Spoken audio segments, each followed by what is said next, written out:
Concepts of physics textbook இருந்து rotational mechanics topicல objective 1 type question பார்க்கலாம் பாருங்க. First question, let A bar be the unit vector along the axis of rotation of a purely rotating body and B bar be a unit vector along the velocity of a particle P of the body away from the axis. The value of A bar dot B bar கேட்டிருக்காங்க. So இப்போ என்ன பண்ணலாம்னா ஒரு பாடி இப்படி இருக்குன்னு அர்ஜுன் பண்ணிக்கிங்க. இப்போ வந்து இதுதான் ஆக்சிஸ் ஆஃப் ரொட்டேஷன் அப்படின்னு எடுத்துக்கலாம். ஆங்குலர் வெலாசிட்டி வந்து along the axis of rotation இருக்கும். அப்போ A bar இப்படி இருக்குன்னு எடுத்துங்க. அடுத்து வந்து ஒரு பாயிண்ட் எடுத்துக்கலாம். இந்த பாயிண்ட் வந்து some r distance from the axis of rotation இருக்குன்னு எடுத்துங்க. இங்க வெலாசிட்டி வெக்டார் எப்படி இருக்குன்னா பர்பெண்டிகுலர் டு போத் ஆங்குலர், அதாவது ஆக்சிஸ் அண்ட் பொசிஷன் வெக்டார். அதாவது இந்த ஆங்குலர் வெலாசிட்டி பொசிஷன் வெக்டார் ஒரு பிளேன்ல இருக்கும். அந்த பிளேன் பர்பெண்டிகுலர் தான் வெலாசிட்டி இருக்கும். அதாவது V bar = omega bar cross R bar தெரியலையா? அப்போ ஒமேகா பாரும் R பாரும் ஒரு பிளேன்ல இருக்கும். அந்த பிளேன் பர்பெண்டிகுலர் தான் வெலாசிட்டி இருக்கும். இந்த ஒமேகா பார் இருக்கிறது ஆக்சிஸ் டைரக்ஷன்ல தான் இருக்கும். அப்ப A பார் வந்து எப்படி இருக்குன்னா ஒமேகா பார் ஆக்சிஸ் டைரக்ஷன்ல இருக்குன்னு சொல்லிட்டாங்க. அடுத்து B பார் எந்த டைரக்ஷன்ல இருக்குன்னு சொல்லிட்டாங்க, வெலாசிட்டி டைரக்ஷன்ல இருக்குன்னு சொல்லிட்டாங்க. அப்ப பாருங்க வெலாசிட்டி வந்து அவே ஃப்ரம் தி ஆக்சிஸ் அப்படின்னு வருது, கரெக்ட்டுங்களா? சோ அப்ப B பார் வந்து away from the axis along the velocity எடுத்துக்கலாம். அப்போ வெலாசிட்டி வந்து perpendicular to both omega and ஆர்னா வெலாசிட்டி வந்து பர்பெண்டிகுலர் டு ஒமேகா, அப்படின்னா B பார் வந்து பர்பெண்டிகுலர் டு A பார்.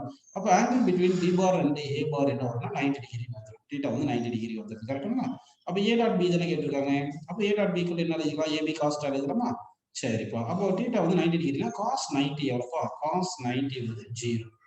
அப்போ A டாட் B வந்து 0 வந்துருது. அதனால ஆன்சர் வந்து தேர்ட் ஆப்ஷன் கரெக்ட்னு எடுத்துக்கலாம். நெக்ஸ்ட் क्वेश्चन பாருங்க. A body is uniformly rotating about an axis fixed in a inertial frame of reference. Let A be the a unit vector along the axis of rotation and B is the unit vector along the resultant force on a particle P of the body away from the axis. The value of A dot B அப்படின்னு கேட்டிருக்காங்க. இப்போ வந்து பாருங்க இந்த பாடி வந்து uniformly rotating அப்படின்னு சொல்லிட்டாங்க, கரெக்டுங்களா? அப்போ யூனிஃபார்ம்லி ரொட்டேட்டிங்னா ஒமேகா வந்து கான்ஸ்டன்ட் அப்படின்னு எடுத்துக்கணும். அப்போ ஒமேகா வந்து கான்ஸ்டன்ட் அப்படின்னு எடுத்துக்கிட்டோம்னா ஒமேகா கான்ஸ்டன்ட்னா dp ஒமேகா பை dt என்ன வரும்னு சொல்லுங்க, 0 வரும். டார்க் என்ன பாருங்க, டார்க் வந்து directly proportional to d omega by dt தான வரும். அப்போ வந்து டார்க் வந்து 0 வந்துருது. டார்க் 0னா டார்க் வந்து r cross f, r cross f வந்து 0, கரெக்ட்டுங்களா? அப்போ r cross f 0னா r cross f 0னா r f sin θ தானே 0ன்னு வரணும். அப்படின்னா ஆங்கிள் sin θ 0 வரணும். sin θ 0னா θ = 0. அப்போ ஆங்கிள் r and f வந்து எப்படி இருக்குன்னா பேரலலா இருக்கும். r and f பேரலலா இருக்கும். அப்போ வந்து ஒரு பாடி இப்படி எடுத்துக்கலாம். இப்போ இதுதான் axis of rotation. Axis of rotation டைரக்ஷன்ல தான் என்ன இருக்குன்னா A பார் இருக்குன்னு சொல்லிட்டாங்க. அடுத்து ஒரு பாயிண்ட் எடுத்துக்கலாம். இந்த பாயிண்ட்டுக்கு இந்த R பார் வந்து இந்த டைரக்ஷன்ல இருக்குன்னு எடுத்துட்டீங்கன்னா F பார் அதே டைரக்ஷன்ல தான் இருக்கும், கரெக்ட்டுங்களா? ஏன்னா angle between F and R 0ன்னு கிடைச்சிருச்சு. ஆனா ஆரும் ஒமேகாவும் இது பர்பெண்டிகுலர்ல தான் இருக்கு, இங்க 90 டிகிரி. அப்ப எஃப்பும் ஆரும் பர்பெண்டிகுலர். ஏன்னா இந்த ஃபோர்ஸ் வந்து எப்படி சொல்லியிருக்காங்க, particle P resultant force on a particle P of the body away from the axis சொல்லிட்டாங்க இல்லையா? அப்ப ஃபோர்ஸ் வந்து இந்த ஆக்சிஸ் இல்லையா, இந்த ஆக்சிஸ்க்கு அவே வரணும். அவே வரணும்னா அப்போ இந்த A பாரும் ஃபோர்ஸ் டைரக்ஷன்ல இருக்கிற யூனிட் வெக்டர் தான் B பார். அப்ப angle between A bar and B bar are 90 degree. அப்ப θ 90 டிகிரி எடுத்துட்டோம்னா அப்ப A டாட் B ஈக்குவல் என்ன வருது, AB cos θ. AB cos θ, கரெக்ட்டுங்களா? θ 90 டிகிரினா cos 90 0 வந்துரும். அப்ப A டாட் B = 0ன்னு வந்துருதுப்பா. சோ ஆன்சர் வந்து தேர்ட் ஆப்ஷன் கரெக்ட்னு எடுத்துக்கலாம். நெக்ஸ்ட் क्वेश्चन பாருங்க. A particle moves with constant velocity parallel to the x-axis. Its angular momentum with respect to the origin அப்படின்னு கேட்டிருக்காங்க. இப்போ வந்து என்ன பண்ணலாம்னா ஒரு பார்ட்டிகல் வந்து parallel to x-axis இந்த டைரக்ஷன்ல மூவ் ஆகுது அப்படின்னா மொமெண்டம் வந்து கான்ஸ்டன்ட் அப்படின்னு எடுத்துங்க. அப்போ parallel to x-axisனா இந்த பர்பெண்டிகுலர் டிஸ்டன்ஸ், இந்த ஆரிஜின் எடுத்தா அந்த பர்பெண்டிகுலர் டிஸ்டன்ஸ் y-யும் கான்ஸ்டன்ட் ஆயிருக்கும், சரிங்களா? y-யும் கான்ஸ்டன்ட், மொமெண்டமும் கான்ஸ்டன்ட். ஆங்குலர் மொமெண்டம் ஈக்குவல் என்னது, மொமெண்டம் இன்டு பர்பெண்டிகுலர் டிஸ்டன்ஸ். அப்போ both momentum and perpendicular distance constant, mv into y எல்லாமே கான்ஸ்டன்ட்டா இருக்கு இல்லையா? அதனால angular momentum remains constant அப்படின்னு எடுத்துக்கிறோம்ப்பா. நெக்ஸ்ட் क्वेश्चन பாருங்க. A body is in pure rotation. The linear speed v of a particle, the distance r of the particle from the axis and the angular velocity omega of the body are related as omega = v by r. thus அப்படின்னு சொல்லியிருக்காங்க. ஆக்சுவலா omega = v by r ன்றது இது numerical relation, கரெக்ட்டுங்களா? இப்போ வந்து ஒரு பாடி எடுத்துக்கிறோம்னா இதை ரொட்டேட் பண்றோம் about this axis ன்னு வச்சுன்னா இந்த θ ஆங்கிள் ரொட்டேட் பண்ணது t டைம்ல இருக்கு. அப்போ omega is equal to θ by t தான் correct. Each and every particle ஒரு ரொட்டேஷன்ல 2π ஆங்கிள் தான் ரொட்டேட் பண்ணா டேக்கன் டைம் பீரியட் சேமா இருக்கும். அப்போ 2πயும் tயும் சேமா இருக்கனால ஒமேகா வந்து என்ன இருக்குன்னா பியூர் ரொட்டேஷன் அப்படின்னு எடுக்கும்போது பியூர் ரொட்டேஷன் ஒமேகா வந்து கான்ஸ்டன்ட் அப்படின்னு நம்ம எடுத்துக்கணும். அப்போ ஒமேகா வந்து இண்டிபெண்டன்ட் ஆஃப் ஃபார்முலா, சரிங்களா? அப்போ இந்த question option fourth option correct. அடுத்த கொஸ்டின் பாருங்க. Figure shows a small wheel fixed coaxially on a bigger one of the double the radius. The system rotates about the common axis. The strings supporting A and B do not slip on the wheels if X and Y be the distances traveled by A and B in the same time interval. Then அப்படின்னு கேட்டிருக்காங்க. So அப்போ வந்து இந்த distances travelled is equal to angle ரொட்டேட்டட்னு எடுத்துக்கணும். அப்போ வந்து பார்த்தீங்கன்னா இப்போ வந்து ரெண்டு ஆப்ஜெக்டும் சேம் ஆங்கிள் தான் ரொட்டேட் பண்ண போகுது, ஆனால் ஃபர்ஸ்ட் ஒன்னுக்கு ஆர்க் லென்த்து L1 எடுத்துங்க, செகண்ட் ஒன்னுக்கு ஆர்க் லென்த் L2 எடுத்துங்க. அப்படின்னா இந்த ஆர்க் லென்த் L1 தான் X distance first one travel ஆனது, second one arc length L2 தான் ஒய் டிஸ்டன்ஸ் டிராவல் ஆனது இருக்குது. இப்போ இந்த செகண்ட் சர்க்கிளுக்கு ரேடியஸ் 2r சொல்லிட்டாங்க, ஃபர்ஸ்ட் சர்க்கிளுக்கு ரேடியஸ் r சொல்லிட்டாங்க. அப்போ L1 is equal to arc length equal to r theta, கரெக்ட்டுங்களா? r into theta போடுங்க. L2 is equal என்ன வந்துரும் சொல்லுங்க, 2r into theta வந்துரும். அப்போ L1 by L2 போட்டோம்னா r theta divided by 2r theta போட்டுருங்க. அப்போ theta theta cancel, r cancel. L1 வந்து x, L2 வந்து y. x by y equal to 1/2 வருது. அப்போ y equal to 2x வந்துருச்சு. ஸோ அப்போ ஆன்சர் வந்து y is equal to 2x is the correct answer. Next question பாருங்க. A body is rotating uniformly about a vertical axis fixed in an inertial frame. The resultant force on a particle of the body not on the axis அப்படின்னு சொல்லியிருக்காங்க. ஓகேங்களா? So அப்போ வந்து பாருங்க, பாடி வந்து is rotating uniformly அப்படின்னு சொல்லிட்டாங்க. சரிங்களா? about a vertical axis fixed in an inertial frame. The resultant force on a particle of the body not on the axis ன்னு சொல்லிட்டாங்க. சரிங்களா? இப்போ வந்து ரொட்டேட்டிங் யூனிஃபார்ம்லி அப்படின்னு சொல்லிட்டாங்கன்னா ஒமேகா வந்து கான்ஸ்டன்ட் அப்படின்னு எடுத்துக்கணும். அப்போ ஒமேகா வந்து கான்ஸ்டன்டா இருந்துச்சுன்னா நல்லா கவனிங்க. ஒமேகா வந்து கான்ஸ்டன்ட்னா டார்க் வந்து 0வா இருக்கும். அப்போ வந்து ஒரு பாடி இப்படி இருக்குன்னா இது ஆக்சிஸ் இப்படி ரொட்டேட் ஆகுது. இப்போ ஆர் வந்து இந்த டைரக்ஷன்ல இருக்கு, ஃபோர்ஸும் அதே டைரக்ஷன்ல இருக்கும். அப்போதான் angle between r and F வந்து 0வா இருக்கும். ஆர் எஃப் பேரலா இருந்துச்சுன்னா தீட்டா வந்து 0வா இருக்கும். அப்போ ஆர் கிராஸ் எஃப் வந்து 0 வந்துடும், டார்க் 0 வந்துடும், ரொட்டேட்டிங் யூனிஃபார்ம்லி வந்துடும். அப்போ ஃபோர்ஸ் எப்படி ஆக்ட் ஆகும், எல்லாம் தி ஆக்சிஸ் ஆக்ட் ஆகல, ஆனா ஹாரிசான்டலா இருக்கு. Horizontally and intersecting the axis பாருங்க. இந்த ஃபோர்ஸ் வந்து எப்படி ஆக்ட் ஆகுது, ஹாரிசான்டலா இருக்கு, அடுத்து இந்த ஆக்சிஸ் வந்து இன்டர்செக்ட் பண்ணுது. கரெக்ட்டுங்களா? அதான் horizontal and intersecting the axis அப்படின்னு இருக்கணும். அப்பதான் யூனிஃபார்ம்லி ரொட்டேட்டிங், ஏன்னா டார்க் அப்பதான் 0. நெக்ஸ்ட் क्वेश्चन பாருங்க. இப்போ வந்து நம்ம போன क्वेश्चन வந்து 6th क्वेश्चन பார்த்துட்டோம். இப்போ 7th क्वेश्चन பார்க்கறோம் பாருங்க. A body is rotating in non-uniformly about a vertical axis fixed in an inertial frame. The resultant force on a particle of the body not on the axis அப்படின்னு சொல்லியிருக்காங்க. இப்போ வந்து நான் uniformly rotate ஆகும். சரிங்களா? அப்போ வந்து நான் யூனிஃபார்ம்லி ரொட்டேட் ஆகணும்னா எப்படின்னு பார்த்தீங்கன்னா, இப்போ வந்து இது ஒரு இதுதான் பாடின்னு எடுத்துக்கிட்டீங்கன்னா இப்படி இது ரொட்டேட் ஆகுது, ஆங்குலர் வெலாசிட்டி ஒமேகா, இதான் ஆக்சிஸ் எடுத்துட்டீங்கன்னா இப்போ டார்க் வந்து 0வா இருக்கக்கூடாது. ஏன்னா ஒமேகா வந்து வேரியபிள், நான் யூனிஃபார்ம்னா ஒமேகா வேரியபிள்னு வரும். சரிங்களா? அப்போ வந்து என்ன ஆகுதுன்னா உங்களுக்கு இந்த டார்க் 0 அப்படின்னு எடுத்தாச்சு. டார்க் வந்து நாட் ஈக்குவல் டு 0, ஏன்னா ஒமேகா வந்து வேரியபிள். கரெக்ட்டுங்களா? அப்படின்னா ஆர் கிராஸ் எஃப் வந்து not equal to 0. R cross F not equal to 0னா R F sine theta is not equal to 0. அப்போ sine theta not equal to 0. Sine theta வந்து not equal to 0. அப்போ theta not equal to 0. அப்படின்னா R வந்து இந்த ஒரு particular point எடுத்துக்கிட்டோம்னா R இந்த டைரக்ஷன்ல இருக்கிறது, ஃபோர்ஸ் வந்து இப்படி இருக்கும். அப்போ இந்த ஃபோர்ஸும் இந்த ஃபோர்ஸ் வந்து மேக்கிங் ஆங்கிள் வித் ஆர் இருக்கு. அடுத்து இந்த ஃபோர்ஸ் வந்து இந்த ஆக்சிஸோட நமக்கு என்ன ஆகுது, இன்டர்செக்ட் ஆகல. இந்த ஃபோர்ஸ் வந்து பாருங்க ஹாரிசான்டல் பிளேன்ல தான் இருக்கு. அப்போ ஹாரிசான்டல் ஆக்ட் ஆகுது. ஸோ அப்போ வந்து என்ன சொல்லிக்கலாம், இந்த கொஸ்டின் ஆன்சர் வந்து horizontal and skew with the axis அப்படின்னு எடுத்துக்கலாம். அப்படின்னா இந்த ஆக்சிஸோட இன்டர்செக்ட் ஆகல அப்படின்னு எடுத்துக்கணும். ஓகேங்களா? சரி, நெக்ஸ்ட் क्वेश्चन பாருங்க. Let F be a force acting on a particle having position vector r bar. Let torque be the tau be the torque of this force about the origin then அப்படின்னு கேட்டிருக்காங்க. நமக்கு என்ன formula தெரியும்னா torque is equal to r cross f. Cross ப்ராடக்ட்ல resultant வந்து perpendicular to இந்த ரெண்டு vector இருக்கும். அப்போ டார்க் வந்து பர்பெண்டிகுலர் டு ஆர்னு வரும். அதே மாதிரி டார்க் வந்து பர்பெண்டிகுலர் டு ஃபோர்ஸும் இருக்கும். அப்போ வந்து நல்லா பாருங்க. அப்போ ஆர் டாட் டார்க் என்ன ஆகும்னா தீட்டா வந்து 90 டிகிரி தானே, ரெண்டு வெக்டாருக்கு ஆங்கிள் வந்து 90 டிகிரியா இருந்துச்சு, ஆங்கிள் பிட்வீன் 90 டிகிரி இருந்துச்சுன்னா டாட் ப்ராடக்ட் 0 வரும். அதே மாதிரி டார்க் எஃப்பும் பர்பெண்டிகுலர் இருக்கிறதுனால டார்க் டாட் எஃப் வந்து 0 வரும். So orthogonal vectors dot product பண்ணா 0 இருக்கும். அப்படின்னா ஆப்ஷன் சி தான் வந்து அந்த சாரி ஆப்ஷன் சி கிடையாது, ஆப்ஷன் ஏ வந்து கரெக்ட். ஏன்னா r dot torque equal to 0, அதே மாதிரி r F dot torque equal to 0 அப்படின்னு வருது. கரெக்டுங்களா? ஓகே, நெக்ஸ்ட் क्वेश्चन பேர்லாம் பாருங்க. One end of a uniform rod of mass m and length l is clamped. The rod lies on a smooth horizontal surface and rotates on it about the clamped end at a uniform angular velocity omega. The force exerted by the clamp on the rod as a horizontal component அப்படின்னு கேட்டிருக்காங்க. அப்படின்னா வந்து ஒரு ராடை வந்து நம்ம rotate பண்ணணும், கரெக்டுங்களா? இப்போ இதுதான் ஒரு ராடுன்னு எடுத்துங்க, ஒரு எண்டை ஃபிக்ஸ் பண்ணிட்டு ரொட்டேட் பண்ண போகிறோம். அப்போ மாஸ் வந்து இங்கே என்ன இருக்கு, யூனிஃபார்மாக டிஸ்ட்ரிபியூட் ஆயிருக்கு, லென்த் எல் இருக்கு. நான் என்ன பண்ணுறேன்னா ஒரு டிஎம் மாஸ் எடுத்துக்கிறேன். இது ஆங்குலர் வெலாசிட்டி ஒமேகால ரொட்டேட் ஆகணும். இந்த டிஎம் மாஸ் வந்து எக்ஸ் டிஸ்டன்ஸ்ல இருக்கு.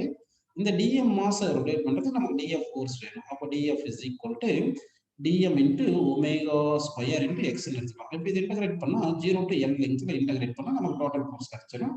சரிங்களா? அப்போ அதுக்கு முன்னாடி இந்த டிஎம் இருக்கு இல்லையா, டிஎம் நம்ம என்ன பண்ணணும்னா டிஎம் பை டிஎக்ஸ், இந்த டிஎம் உடைய லென்த் வந்து என்ன பண்றோம்னா டிஎக்ஸ் போட்டு டிஎம் பை டிஎக்ஸ் தான் mass per unit length, that is equal to mass by length போட்டுக்கலாம். அப்போ DM is equal to total mass by total length into டிஎக்ஸ்னு போட்டுக்கோங்க. அப்போ இந்த டிஎம் பிளேஸ்ல total mass by length into DX இருக்கட்டும், இந்த ஒமேகா ஸ்கொயர் போட்டு இந்த எக்ஸ் இன்ட்டு டிஎக்ஸ் போட்டுட்டு இது எம் பை எல் ஒமேகா ஸ்கொயர்ல கான்ஸ்டன்ட் வெளியே எடுத்துக்கங்க. எக்ஸ் டிஎக்ஸ் இன்டகிரேட் பண்ணா எக்ஸ் ஸ்கொயர் பை 2, கரெக்டுங்களா? அப்போ லிமிட் வந்து 0 to L சப்ஸ்டிட் பண்ணுங்க. சப்ஸ்டிட் பண்ணீங்கன்னா எம் ஒமேகா ஸ்கொயர் இந்த பை 2L இருக்கு. Limit upper limit L square minus square limit 0 வந்துருது. இந்த ஸ்கொயரும் எல்லும் கேன்சல் பண்ணிட்டீங்கன்னா ஆன்சர் ஆகுது half M omega square into எல்லுன்னு வருது. அப்படி இல்லைன்னா ஃபோர்ஸ் ஜென்ரலா formula M omega square X தானே இது வருது. அப்போ ஃபோர்ஸ் வந்து லீனியரா வேரி ஆச்சுன்னா நம்ம ஆவரேஜ் ஃபோர்ஸ்ன்னு எடுத்துக்கலாம். அது மொத்தத்துக்கு ஆவரேஜ் ஃபோர்ஸ் எடுத்துட்டீங்கன்னா இனிஷியல் ஃபோர்ஸ் வந்து 0, ஏன்னா எக்ஸ் வந்து 0 இந்த எண்ணில். ஃபைனல் ஃபோர்ஸ் வந்து எல் டிஸ்டன்ஸ்ல இருக்குன்னா எம் ஒமேகா ஸ்கொயர் எல்னு போட்டு பை 2ன்னு போட்டுக்கலாம். இப்படி போட்டாலும் ஃபோர்ஸ் வந்து நமக்கு m omega square l by 2 வருது. இருந்தாலும் இந்த கால்குலஸ் மெத்தட் தான் கரெக்ட். எப்படின்னா ஒரு சில டைம் லீனியரா வேரி ஆகாம இருந்துச்சுன்னா அந்த கேஸ்ல எல்லாம் கன்ஃபியூஸ் ஆயிருக்கும். அதனால இந்த மெத்தடை ஃபாலோ பண்ணிக்கிங்க. ஸோ ஆன்சர் வந்து என்ன பார்த்தீங்கன்னா half M omega square L தான் force exerted by clamp on the rod அப்படின்னு எடுத்துக்கலாம். அடுத்த கொஸ்டின் பாருங்கப்பா. A uniform rod is kept vertically on a horizontal smooth surface at a point O. If it is rotated slightly and released, it falls down on the horizontal surface. The lower end will remain அப்படின்னு கேட்குறாங்க. இப்போ வந்து என்ன பண்ணணும்னா ஒரு rod இப்படி இருக்கு இல்லைங்களா, இந்த ராடை வந்து சும்மா ஸ்லைட்டா ஃபோர்ஸ் அப்ளை பண்றோம். ஆனால் இங்கே ஃப்ரிக்ஷன்லெஸ் சர்ஃபேஸ்ன்னு சொல்றாங்க, ஸ்மூத் சர்ஃபேஸ். அப்படின்னா இந்த சென்டர் ஆஃப் மாஸ் மேல ஹாரிசான்டல் டைரக்ஷன்ல ஃபோர்ஸ் ஆக்ட் ஆகுது, வெர்டிகல் டைரக்ஷன் தான் ஃபோர்ஸ் ஆக்ட் ஆயிருக்கும். அப்போ வந்து இந்த சென்டர் ஆஃப் மாஸ் வந்து எந்த டைரக்ஷன்ல ஃபோர்ஸ் ஆக்ட் ஆகும் அந்த டைரக்ஷன் தான் போகும். அதனால இந்த சென்டர் ஆஃப் மாஸ் வந்து கரெக்டா இந்த சென்டர் எந்த பாயிண்ட்ல இருக்கோ அங்கே தான் வந்து விழுந்திருக்கும். அப்படின்னு இந்த ராடை ரொட்டேட் பண்ணும்போது இந்த ராடு வந்து ஸ்லைட்டா தான் ஃபோர்ஸ் ஹாரிசான்டல் டைரக்ஷன் அப்ளை பண்ணதுனால ஹாரிசான்டல் அப்ளை பண்ண ஃபோர்ஸ் 10⁻0 போட்டீங்கன்னா அப்போ சென்டர் ஆஃப் மாஸ் எக்ஸாக்ட் கீழே வந்துருக்கும். அப்படின்னா இந்த லோயர் எண்ட் எந்த அளவுக்கு ஷிஃப்ட் ஆயிருக்கு பாருங்க, L/2 டிஸ்டன்ஸ் ஃப்ரம் O. அதாவது இனிஷியலா சர்ஃபேஸ்ல O பாயிண்ட்ல தானே கான்டாக்ட் ஆயிருச்சு. அப்போ இது நம்ம புரிஞ்சுக்கிட்டது சென்டர் ஆஃப் மாஸ் வந்து will be affected by net force தான். நெட் ஃபோர்ஸ் வந்து கிராவிடேஷனல் ஃபோர்ஸ், அது டவுன்வர்ட் டைரக்ஷன் தான் ஆக்ட் ஆகுது. அப்போ சென்டர் ஆஃப் மாஸ் டவுன்வர்ட் தான் மூவ் ஆயிருக்கும். ஹாரிசான்டல் டைரக்ஷனல் ஃபோர்ஸ் கிடையாதுனால சென்டர் ஆஃப் மாஸ் ஷிஃப்ட் ஆகாது. அதனால சென்டர் ஆஃப் மாஸ் அப்படியே அந்த ஓல வந்து பாயிண்ட் ஓல விழுதுனால இந்த எண்ட் பாயிண்ட் ஏ இருக்குங்களா, இந்த ஏ வந்து இங்க ஷிஃப்ட் ஆயிருச்சு. அப்போ at distance L/2 distance shift ஆயிருக்கு அப்படின்னு நம்ம எடுத்துக்கலாம். ஓகேங்களா? நெக்ஸ்ட் பாருங்க. A circular disc A of radius R is made from an iron plate of thickness T, and another circular disc B of radius 4R is made from an iron plate of thickness T/4. The relation between the moment of inertia IA and IB ன்னு கேட்டிருக்காங்க. இப்போ நம்ம moment of இனர்ஷியாக்கு என்ன formula பார்த்தீங்கன்னா mr²/2 அப்படி தானப்பா.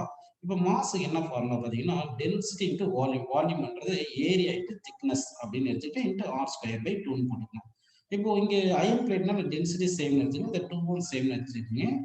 இப்போ வந்து நம்ம என்ன பண்ணோம்னா ரேடியஸும் இப்போ இதுதானே மாத்துறாங்க. அப்போ வந்து இந்த ஏரியா வந்து நம்ம என்ன பண்ணலாம் πr² போட்டுக்கலாம், கரெக்டுங்களா? πr² போட்டீங்கன்னா பையும் கான்ஸ்டன்ட் போட்டுக்கலாம். இப்போ inertia moment of inertia directly proportional to இந்த இங்க ஒரு r², இந்த ஒரு r² r⁴ இன்ட்டு திக்னஸ் அப்படின்னு வந்துருக்கு. இப்போ வந்து என்ன பண்ணோம்னா moment of inertia of A by moment of inertia of B போட்டீங்கன்னா அப்போ என்ன வந்துடும் RA by RB power 4 radius, கரெக்டுங்களா? Into thickness A by thickness B அப்படின்னு போட்டுக்கலாம். ஓகேங்களா? அப்போ radius of the first disc வந்து ஆர்னு கொடுத்துட்டாங்களா, சரி ஆர்னு போட்டுருங்க. அடுத்து radius of the second disc என்ன சொல்லியிருக்கோம் 4R, அப்போ 4Rன்னு போட்டுருங்க, ஹோல் பவர் 4 அப்படி போட்டு இங்கே T thickness of the first plate வந்து Tன்னு சொல்லிட்டாங்க, divide by thickness of the second plate T/4ன்னு சொல்லிட்டாங்க. இப்போ திக்னஸ் T கேன்சல் பண்ணிருங்க, R கேன்சல் பண்ணிருங்க, இந்த 4 மேலே போயிருமா, அப்போ இங்க 1/4 பவர் 4 தானே இருக்கு. 1/4 பவர் 4 இங்க 4 வருது. இந்த 4 கேன்சல் பண்ணா 3 வந்தது. அப்போ moment of inertia of A by moment of inertia of B equal to 1/4 power 3 வந்து 1/64 கரெக்டா? அப்போ moment of inertia of B is equal to 64 times of moment of inertia of A ன்னு வந்திருக்கு. அப்படின்னா moment of inertia B greater than moment of inertia of A அப்படின்னு நமக்கு வந்திருக்கும். Answer C வந்து கரெக்ட். கரெக்ட்டுங்களா? நெக்ஸ்ட் क्वेश्चन பாருங்க. Equal torques act on the disk A and B of the previous problem, initially both being at rest. At a later instant, the linear speeds of a point on the rim of A and another point on the rim B are VA and VB respectively. We have அப்படின்னு கேட்டிருக்காங்க. அப்போ equal dark apply பண்ணியிருக்காங்க. கரெக்டுங்களா? So அப்போ equal dark apply பண்ணியிருந்தா என்ன ஆகும் பாருங்க. டார்க் இஸ் ஈக்குவல் டு நமக்கு ஐ ஆல்ஃபான்னு தெரியும். கரெக்டுங்களா? சரி, டார்க் ஈக்குவல் டு ஐ ஆல்ஃபான்னு புரியுது உங்களுக்கு. இப்போ வந்து நம்ம என்ன பண்ணலாம்னா இங்க வந்து இங்க ஈக்குவல் டார்க் அப்ளை பண்ணதுனால நம்ம I1 alpha 1 equal to I2 alpha 2 எடுத்துக்கலாம். I2 ஆல்பா 2 எடுத்துக்கலாம். அப்போ வந்து பாத்தீங்கன்னா I1 என்றது IA alpha A equal to IB alpha B ன்னு போட்டுக்கோங்க. இங்க IA alpha A is equal to IB வந்து 64 டைம்ஸ் ஆஃப் IA ன்னு பார்த்துட்டோம் மொமெண்ட் ஆஃப் இனர்ஷியா போன சம்ல. அதனால இது ரெண்டுத்தையும் கேன்சல் பண்ணிடுங்க. அப்போ ஆல்பா பிங்க வருது. அப்போ ஆல்பா ஏ வந்து 64 டைம்ஸ் ஆஃப் ஆல்பா பி அப்படின்னு வந்திருக்கு. கரெக்டுங்களா? இப்போ ஆல்பாக்கு என்ன ஃபார்முலா பார்த்தீங்கன்னா final angular velocity minus initial angular velocity ஏன்னா start from rest divide by டைம்னு சொல்லியிருக்காங்க. கரெக்டுங்களா? அப்படின்னா ஆல்பா பிளேஸ்ல omega A divide by time is equal to 64 times of omega B by டைம்னு போட்டுக்கோங்க. சரிங்களா? அந்த சேம் டைம்னால டைம் கேன்சல் பண்ணிருங்க. அப்போ ஒமேகா ஏ வந்து 64 டைம்ஸ் ஆஃப் ஒமேகா பின்னு வந்திருக்கு. இப்போ வந்து வெலாசிட்டிக்கு என்ன ஃபார்முலா பார்த்தீங்கன்னா ஒமேகா இன்டு ஆர் வரும். கரெக்டுங்களா? அப்போ என்ன பண்ணோம்னா VA by VB is equal என்ன வருதுன்னா omega A by omega B into RA by RBன்னு வந்துருது. RA வந்து 6, RB வந்து 4R. கரெக்டா? அப்போ ஒமேகா ஏ வந்து 64 டைம்ஸ் ஆஃப் ஒமேகா பி போட்டு டிவைட் பை ஒமேகா பி போட்டுருங்க. ரேடியஸ் வந்து உங்களுக்கு பார்த்தோம் இல்லையா? ரேடியஸ் வந்து ஃபர்ஸ்ட் ஒன்னுக்கு வந்து 6ன்னு இருக்கு, செகண்ட் ஒன்னுக்கு 4Rன்னு இருக்கு. அப்படின்னு பார்த்தோம்னா அப்போ இது ரேடியஸ் வந்து ஃபர்ஸ்ட் ஒன்று வந்து 6 செகண்ட் 4Rன்னு போட்டோம்னா அப்போ omega B cancel R cancel இந்த 4 இந்த 64 கேன்சல் பண்ணா 16 வருது. அப்போ velocity of A by velocity of B வந்து 16 வருதா? அப்போ velocity of A greater than velocity of B அப்படின்னா அந்த क्वेश्चनக்கு ஆன்சர் வந்து ஃபர்ஸ்ட் ஆப்ஷன் வந்து கரெக்டான ஆன்சர் அப்படின்னு எடுத்துக்கலாம். அடுத்த क्वेश्चन பாருங்க. A closed cylindrical tube containing some water lying in a horizontal plane. If the tube is rotated about a perpendicular bisector, the moment of inertia of water about the axis அப்படின்னு கேட்டிருக்காங்க. இப்போ ஒரு tube இப்படி இருக்கு. இப்போ இதுல water வந்து ஃபுல்லா இல்லை, இப்படி இருக்கு, கொஞ்சம் ஃபில் ஆயிருக்கு அப்படின்னு எடுத்துங்க. இப்போ இதை வந்து எபோட் இந்த ஆக்சிஸ் ரொட்டேட் பண்ணும்போது என்ன ஆகும்னா டியூ டு சென்ட்ரிஃபியூகல் ஃபோர்ஸ் அந்த கான்செப்ட்னால இந்த வாட்டர் எல்லாம் வந்து எண்டுக்கு போயிடும். இந்த எண்டுக்கு இப்படி கலெக்ட் ஆயிரும்.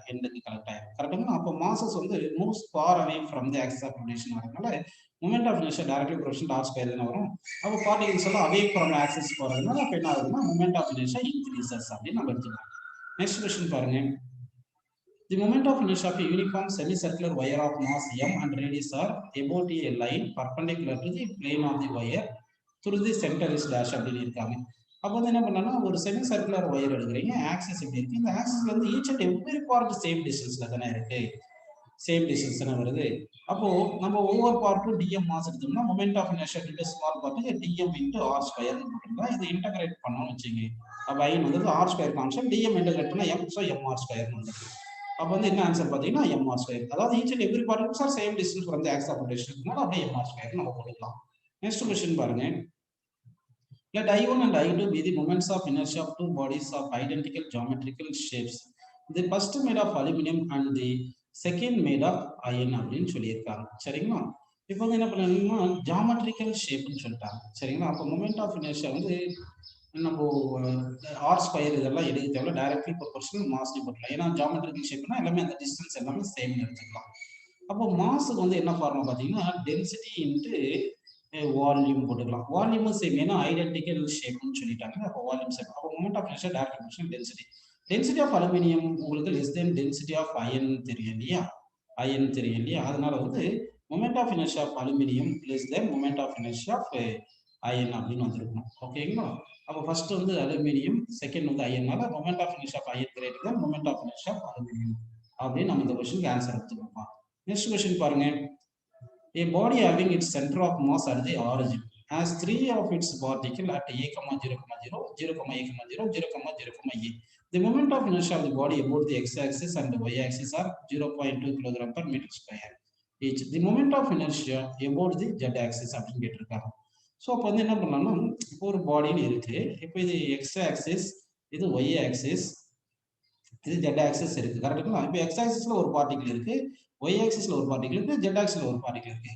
ஆனா மொமெண்ட் ஆஃப் இனர்ஷியா வந்து ஆரிஜின்ல இருக்குன்னு சொல்லிட்டாங்க. அப்படின்னா இந்த பாடிக்கு ஒரு சென்டர் ஆஃப் மாஸ் ஒரு இடத்துல இருந்துக்கும். அது எல்லாமே சேர்ந்தா மொத்த சென்டர் ஆஃப் மாஸ் ஆரிஜின்ல இருந்துக்கும். அப்ப இந்த பாடியுடைய மொத்த மாஸ் எங்க ஆக்ட் ஆகுது தெரியாம நம்ம moment of inertia about z axis கண்டுபிடிக்க முடியாது இந்த டேட்டாஸை பொறுத்ததை வச்சு. சரிங்களா? அதனால வந்து cannot be deduced with uniform with this information அப்படின்னு நம்ம அப்படின்னு எடுத்துக்கிறோம்ப்பா. நெக்ஸ்ட் क्वेश्चन பாருங்க.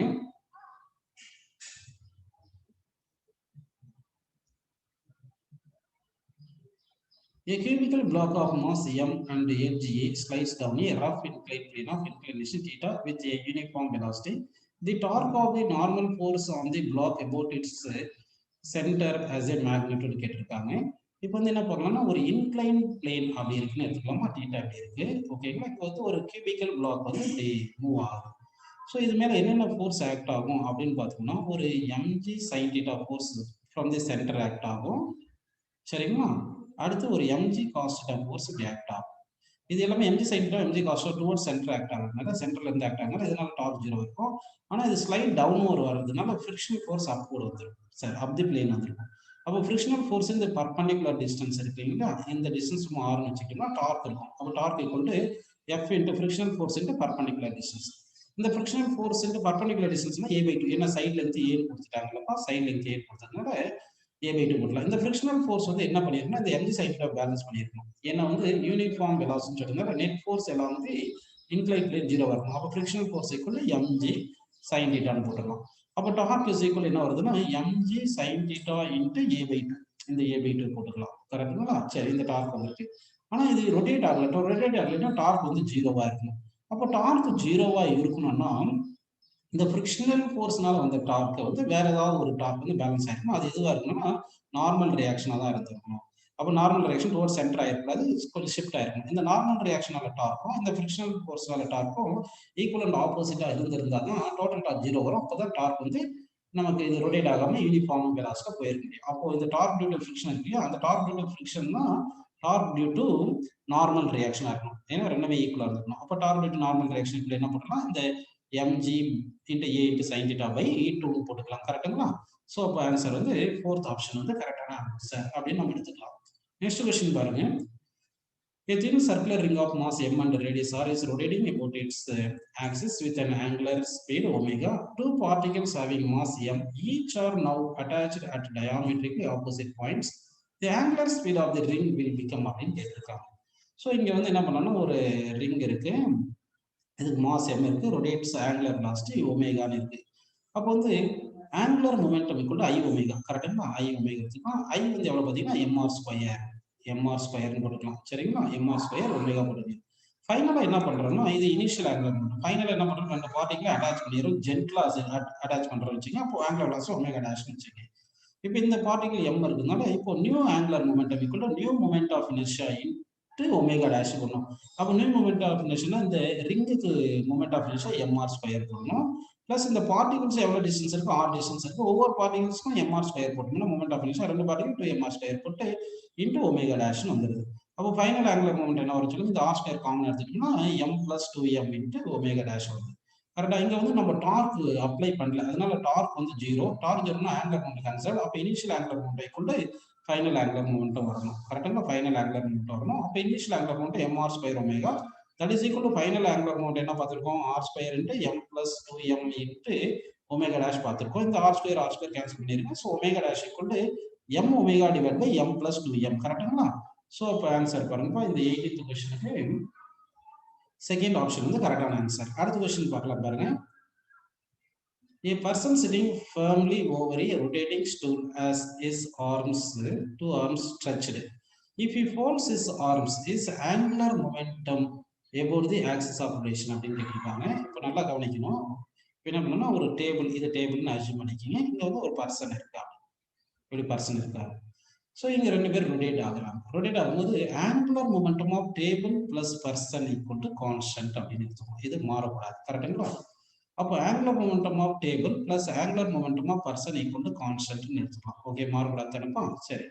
இவங்க என்ன பண்றாங்கன்னா இந்த அப்படி மாறக்கூடாதுன்னு எடுத்துட்டோம்னா இப்போ வந்து என்ன பண்றாருன்னா இஃப் ஹி ஃபோல்ஸ் இஸ் ஆர்னு சொல்றாங்க. அப்போ ஆங்குலர் மொமெண்டம் ஆஃப் பர்சன் என்ன ஆகும்னா மொமெண்ட் ஆஃப் இனர்ஷியா இன்டு ஒமேகான்னு இருக்குது. கரெக்டுங்களா?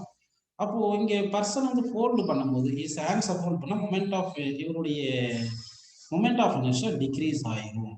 மொமெண்ட் ஆஃப் இனர்ஷியா டிக்ரீஸ் ஆயிரும். கரெக்டுங்களா? ஆனா சிஸ்டமுக்கு வந்து மொத்தமா வந்து என்ன ஆயிருது, மொத்த சிஸ்டமுக்கும் வந்து என்ன ஆயிருதுன்னா மொமெண்ட் ஆஃப் இனர்ஷியா குறைஞ்சிரும். அதனால சிஸ்டம்க்கு வந்து ஆங்குலர் வெலாசிட்டி கூடியிருக்கும். ஏன்னா சிஸ்டம் எடுத்தோம்னா ஆங்குலர் மொமெண்டம் கான்ஸ்டன்ட் தானே வருது. அப்போ இந்த பர்சன் ஐ இன்டு ஒமேகா போட்டோம்னா ஐ இன்டு ஒமேகா கான்ஸ்டன்ட். பர்சன் வந்து ஹேண்ட ஃபோல்ஸ் பண்றதுனால பார்ட்டிகல் எல்லாம் கிட்ட வந்துடுறதுனால மொமெண்ட் ஆஃப் இனர்ஷியா குறையுது. அதனால ஒமேகா கூடணும். அப்போ மொமெண்ட் ஆஃப் இனர்ஷியா குறையுது, ஒமேகா கூடுது. இந்த மொமெண்ட் ஆஃப் இனர்ஷியா குறையுது வந்து எதுக்கு? பர்சனுக்கு தானே குறையுது. அப்போ நல்லா கவனிச்சு, பர்சனுக்கு தான் குறையுது. ஆனா டேபிளுக்கு வந்து மொமெண்ட் ஆஃப் இனர்ஷியா குறையல. ஆனா மொத்த சிஸ்டமுக்கு ஒமேகா கூடுது இல்லையா? அப்போ மொத்த சிஸ்டமுக்கு ஒமேகா கூடிச்சுன்னா இப்ப என்ன ஆயிரும்? அப்ப ஆங்குலர் மொமெண்டம் ஆஃப் டேபிள் கூடி ஆகணும். ஆனா angular momentum plus person equal to கான்ஸ்டன்டா தானே இருக்கும். அப்ப angular momentum of person decrease ஆயிருக்கணும் அப்படின்னு நம்ம எடுத்துக்கலாம்.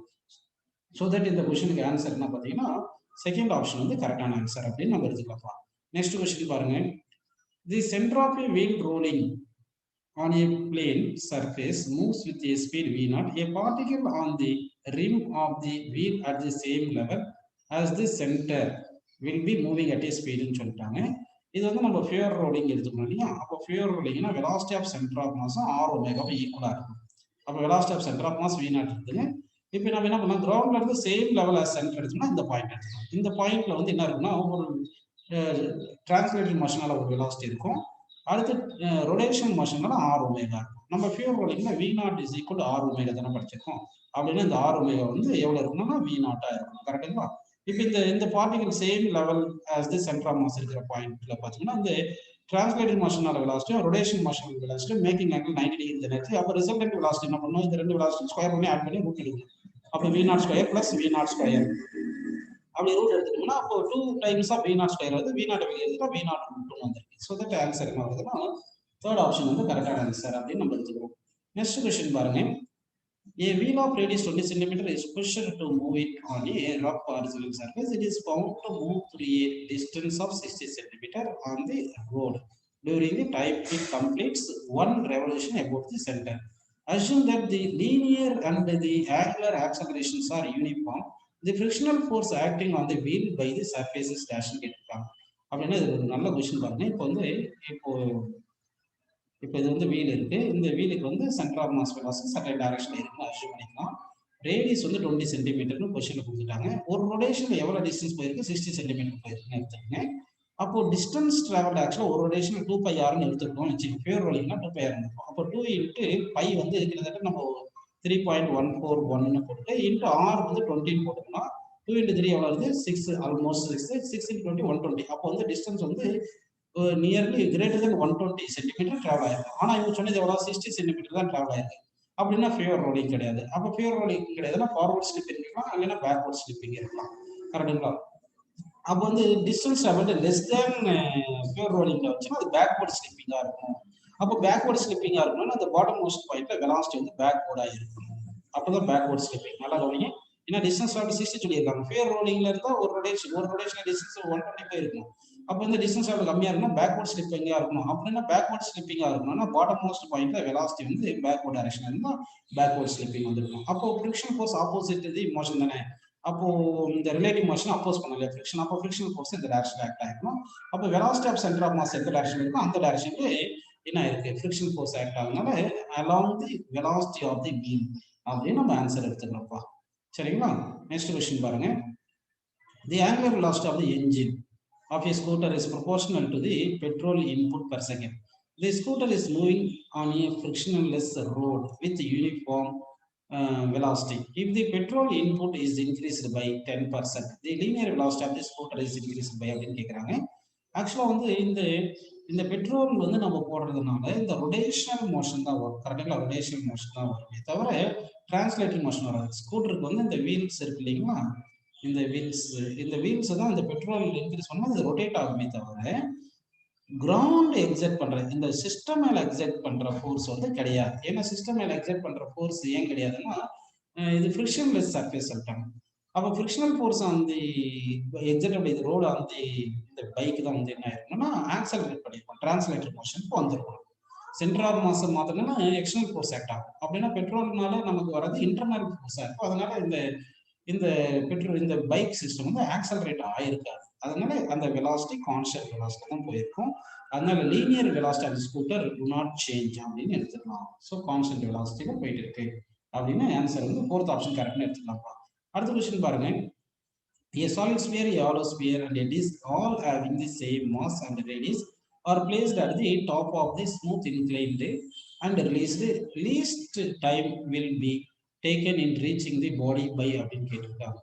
இங்க வந்து பாத்தீங்கன்னா என்ன சொல்லியிருக்காங்கன்னா ஸ்மூத் இன்க்ளைன்ட் அப்படின்னு சொல்லிட்டாங்கப்பா. அப்ப என்ன சொல்லிட்டாங்க are placed at the top of a smooth incline plane and released. அப்போ ஸ்மூத் இன்க்ளைன் பிளேன் அப்படின்னா என்ன வந்து சொல்லுங்க. ஸ்மூத் இன்க்ளைன் பிளேன்னா உங்களுக்கு ஃப்ரிக்ஷன் கிடையாது, அதனால ரோல் ஆகாது. ஏன்னா டார்க் இருந்தால் தான் ரோல் ஆகும். அப்போ ஃப்ரிக்ஷன் எம்ஜி சைனிட்டாவும் எம்ஜி காஸ்ட் எல்லாமே டுவர்ட்ஸ் சென்டர் ஆக்ட் ஆகும், டார்க் இருக்காது. அதனால டிரான்ஸ்லேட்டட் மோஷன் தான் இருக்கும். டிரான்ஸ்லேட்டட் மோஷன் மட்டும் தான் இருக்கும், ரொடேஷனல் மோஷன் இருக்காது. அப்படின்னா acceleration equal to g sine தீட்டான்னு வந்துருது. கரெக்டுங்களா? Acceleration g sine theta, time taken வந்து √2s பை ஜி சைன் தீட்டான்னு வந்துடும். அப்போ வந்து டிஸ்பிளேஸ்மெண்ட் சேம், ஜி சேம், எல்லாமே தீட்டா எல்லாமே சேம் எல்லா பாடிக்கும். So all will take the same time to reach the ground அப்படின்னு எடுத்துக்கோம். நெக்ஸ்ட் கொஸ்டின் பாருங்க. A solid sphere, hollow sphere, and a disc all having the same mass and the radius are placed at the top of an incline and released. The frictional coefficient between the objects and the incline are same and not sufficient to allow pure rolling. அப்போ not sufficient to allow pure rolling sliding motion, slipping motion அப்படின்னா kinetic friction act ஆகும். Least time will be taken in reaching the body அப்படின்னு சொல்லிட்டாங்க. So இப்போ வந்து இங்கே வந்து not fair rolling வருது இல்லைங்களா? நாட் ஃபேர் ரோலிங் என்ன ஆயிரும், ஸ்லிப் ஆகுது. ஸ்லிப் ஆகும்போது இங்கே ஃப்ரிக்ஷனல் ஃபோர்ஸ் ஆக்ட் ஆகுங்களா? அந்த ஃப்ரிக்ஷனில் வந்து கைனடிக் ஃப்ரிக்ஷன் வந்துடும். அப்போ கைனடிக் ஃப்ரிக்ஷன் வந்துச்சுன்னா அந்த கைனடிக் ஃப்ரிக்ஷன் வந்து என்ன வந்துடும், FK is equal to mu into N வந்துருக்குமா, மியூ எம்ஜி இன்ட்டு, அதாவது kinetic friction is equal mu into N வந்து எம்ஜி காஸ்ட் அப்படின்னு போட்டுருக்கோம். அப்போ கைனடிக் ஃப்ரிக்ஷன் எல்லாத்துக்குமே சேம். அதே மாதிரி எம்ஜி சைன் தீட்டாவும் டவுனோட ஆக்டது எல்லாத்துக்குமே சேம். அப்போ நெட் ஃபோர்ஸ் வந்து m g sine theta minus friction force வந்து எல்லா பாடிக்குமே சேமா இருக்கு. அப்போ net force along the incline plane வந்து டவுன் தி இன்க்ளைன் பிளேன் சேமா இருக்கும். அப்போ ஆக்சலரேஷன் வந்து சேமா இருக்கும். ஆக்சலரேஷன் சேமா வந்துருச்சுன்னா அப்போ என்ன ஆயிடுது உங்களுக்கு, அப்போ time all the bodies will take same time to reach the ground அப்படின்னு நம்ம எடுத்துக்கணும். ஓகேங்களா? அது ஃபியர் ரோலிங்காக இருந்தால் ஆக்சலரேஷன் மாறி இருக்கும், டிஃப்ரெண்ட் பாடி டிஃப்ரெண்டாக இருக்கும். ஸோ இந்த கேஸில் வந்து ஸ்லிப் ஆகிறதுனால கைனடிக் ஃப்ரிக்ஷன் ஆக்ட் ஆகுது. கைனடிக் ஃப்ரிக்ஷன் வந்து டிபெண்ட்ஸ் ஆன் மாஸ், அந்த ஜி காஸ் தீட்டா மியூ பொறுத்து இதெல்லாம் கான்ஸ்டன்ட்ல கைனடிக் ஃப்ரிக்ஷன் எல்லா பாடிக்கும் கான்ஸ்டன்ட், ஆக்சலரேஷன் எல்லா பாடிக்கும். ஏன்னா எம்ஜி சைன் தீட்டாவும் எல்லாத்துக்கும் சேம், அதனால நெட் ஃபோர்ஸ் சேமா இருந்தாலும் ஆக்சலரேஷன் சேமா இருக்கும். அதனால எல்லா பாடியும் சேம் டைம்ல கிரவுண்ட் ரீச் ஆயிடும். அடுத்த கொஸ்டின் பாருங்க. In the previous question, the smallest translational kinetic energy at the bottom of the incline will be achieved by dashing. சும்மா நம்ம டிரான்ஸ்லேஷன் கைனடிக் எனர்ஜி மாதிரி அசியூம் பண்ணிக்கிங்க. இப்போ வந்து பார்த்தீங்கன்னா இப்போ இந்த இன்க்ளைன் வருது இல்லைங்களா? இப்போ இன்க்ளைன்ல இப்படி வரும்போது இங்கே ஃப்ரிக்ஷனல் ஃபோர்ஸ் ரொட்டேட் பண்ணியிருக்கோம் இல்லையா? அப்போ ஃப்ரிக்ஷனல் ஃபோர்ஸ் ரொட்டேட் பண்ணும்போது டார்க் இருக்கும். டார்க் ஈக்குவல் டு ஐ ஆல்ஃபான்னு வந்துருக்கு. டார்க் வந்து எல்லாத்துக்குமே சேமா இருக்கு. கரெக்டுங்களா? டார்க் வந்து எல்லாத்துக்குமே சேமா இருக்கும். அப்போ மொமெண்ட் ஆஃப் இனர்ஷியா அதிகமா இருக்கிறதுக்கு நல்லா கவனிங்க. மொமெண்ட் ஆஃப் இனர்ஷியா அதிகமா இருந்துச்சுன்னா என்ன ஆயிருக்கும்னா உங்களுக்கு அதுக்கு வந்து கைனடிக் எனர்ஜி என்ன ஆயிருக்கும், ரொடேஷனல் கைனடிக் எனர்ஜி அதிகமாக இருக்கும். ரொடேஷனல் கைனடிக் எனர்ஜி அதிகமாக இருக்கும். ஏன்னா rotational kinetic energy is directly proportional to moment of inertia. Hollow ஸ்பியருக்கு rotational kinetic energy moment of inertia அதிகம். ஏன்னா அதுல தான் பார்ட்டிகல்ஸ் வந்து தூரமா இருக்கும். அப்படி இல்லைன்னா மொமெண்ட் ஆஃப் இனர்ஷியா ஹாலோ ஸ்பியருக்கு 2/3 mr² தெரியும் இல்லைங்களா? அதே வந்து இது ஹாலோ ஸ்பியருக்கு, இதே சாலிட் ஸ்பியருக்கு 2/5 mr² மாதிரி. டிஸ்க்கு வந்து mr²/2 வந்துடுது. கரெக்டுங்களா? சரி, எப்படின்னு பார்க்கும்போது நமக்கு ஹாலோ ஸ்பியருக்கு தான் வந்து மொமெண்ட் ஆஃப் இனர்ஷியா அதிகமாக இருக்கு. Kinetic energy, rolling kinetic energy hollow ஸ்பியருக்கு தான் அதிகமாக இருக்கும். சரிங்களா? அப்படின்னு பார்த்தோம்னா ரோலிங் கைனடிக் எனர்ஜி அதிகமாகிடுச்சுன்னா டிரான்ஸ்லேஷன் கைனடிக் எனர்ஜி கம்மியாயிடும். அப்போ ஹாலோ ஸ்பியருக்கு டிரான்ஸ்லேஷன் கைனடிக் எனர்ஜி குறைஞ்சிருது அப்படின்னு எடுத்துட்டோம்னா hollow sphere as least kinetic energy அப்படின்னு எடுத்துக்கலாம். Smallest kinetic energy, smallest translation kinetic energy எடுத்துக்கலாம். இருந்தாலும் இதுல ஒரு கன்ஃபியூஷனாவே இருக்கு. ஏன்னா அவங்க கைனடிக் எனர்ஜி சொல்லியிருக்காங்க. நாம தான் டிரான்ஸ்லேஷன் கைனடிக் எனர்ஜின்னு எடுத்திருக்கோம். சரி, நெக்ஸ்ட் கொஸ்டின் பாருங்க. A string of negligible thickness is wrapped several times around a cylinder kept on a rough horizontal surface. A man standing at a distance L from the cylinder holds one end of the string and pulls the cylinder towards him. There is no slipping anywhere. The length of the string passed through the hand of the man while the cylinder reaches his hands is dash கேட்டிருக்காங்க. வினன்றதுனா fear rolling சொல்லியிருக்காங்க. Fear rolling இருந்துச்சுன்னா இப்போ இந்த we not இருக்குல்ல இந்த வெலாசிட்டியும் இந்த R omega அதாவது angular வெலாஸ் omega இருக்கு இல்லையா, அது இந்த வி நாட்டுக்குள்ள ஆர் ஒமேகாவா இருக்கும்ப்பா. இப்போ இந்த சிலிண்டர் மூவ் ஆகுறதுக்கு காரணம் சென்டர் ஆஃப் மாஸ்னால மூவ் ஆகுது. ஆனால் டாப் மோஸ்ட் பாயிண்ட்ல என்னென்ன வெலாசிட்டி இருக்கணும், velocity of centre of mass plus R omega இருக்கும். இந்த ஆர் ஒமேகா தான் வி நாட் சொன்னதுல அப்போ V nought plus V nought போட்டால் 2v0 வருது. அப்படின்னா இந்த டாப் மோஸ்ட் பாயிண்ட்ல ஸ்ட்ரிங்கை வச்சு புல் பண்றது 2v0 வெலாசிட்டி ஒரு புல் பண்ணியிருக்கோம். ஓகேங்களா? அப்போ வந்து இந்த இந்த இந்த சிலிண்டர் வந்து இருக்கு இல்லைங்களா, இந்த சிலிண்டர் மேன் கிட்ட போகும்போது எடுத்துக்கிற டைமும் இந்த ரோப் கலெக்டட் பண்ண டைமும் ரெண்டுமே ஈக்குவலா இருக்கும். அப்போ time travel by the cylinder equal to time collected by the rope ரெண்டுமே ஈக்குவலா இருந்துச்சுன்னா டைமுக்கு என்ன ஃபார்முலா சொல்லுங்க? Speed equal to distance by time தானே. அப்போ time equal to distance by ஸ்பீடுன்னு வாங்குறது கரெக்டுங்களா? அப்போ டிஸ்டன்ஸ் இந்த வந்து டிஸ்டன்ஸ் பிட்வீன் இந்த சிலிண்டரும் மேன் வந்து எல்லை கொடுத்துட்டாங்க. அப்போ distance travel by the cylinder வந்து எல் போட்டு டிவைட் பை ஸ்பீட் வந்து வி நாட் போட்டு that is equal to distance time, அதாவது time in which rope collected இருக்கு அதுக்கு வந்து length of the rope collected எஸ்ன்னு வச்சுக்கலாம். டிவைட் பை வெலாசிட்டி வந்து 2v0 வெலாசிட்டி நம்ம புல் பண்ணிட்டு இருக்கோம் கரெக்டுங்களா? அப்போ இந்த v0 கேன்சல் பண்ணுறதுனால இந்த 2 இங்கே வந்துருச்சுன்னா s is equal to 2l. அப்படின்னா length of the rope collected when the cylinder reaches the man அப்படின்னும் போது எவ்வளோ வந்துரும்னா 2l அப்படின்னு நமக்கு ஆன்சர் கிடைச்சிருக்கும்.